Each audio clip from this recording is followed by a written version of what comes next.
I'm Mariam Namazi in Doha. The main stories on Al Jazeera. One of the most senior religious scholars turned critic of the Iranian government has died at the age of 87. Grand Ayatollah Hossein Ali MONTAZERI played a pivotal role in the 1979 Islamic Revolution and had since been a leading voice in the opposition. Bakr Mouin is an Iranian journalist and author of the book Khomeini, The Life of the Ayatollah. He says MONTAZERI leaves a significant gap in Iran's political and spiritual landscape. His loss will be greatly felt across the country among the faithful community because, after all, he was one of the most senior source of emulation that the faithful follow.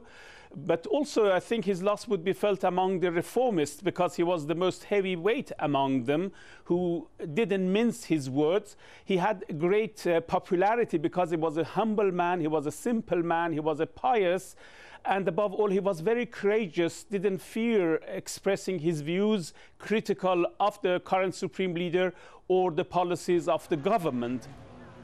Meanwhile, videos have emerged on the internet showing mourners gathering to express their condolences after the cleric's death. This is his hometown of Najafabad, where all the shops have been closed. And also at this university in Tehran, protesters can be heard chanting, "MONTAZERI, you are finally free. We'll follow your path." Oil exports from northern Iraq have stopped after a major oil pipeline was bombed.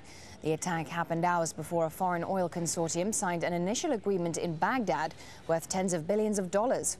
The pipeline from Kirkuk in northern Iraq to the port of Ceyhan in Turkey pumps about 500,000 barrels of oil every day.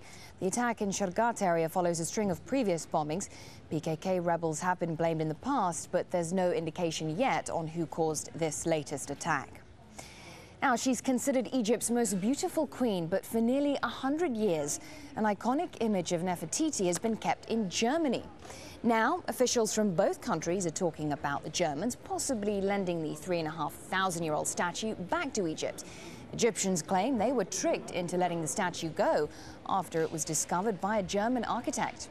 And you can find the latest and all those stories and more at aljazeera.net/English.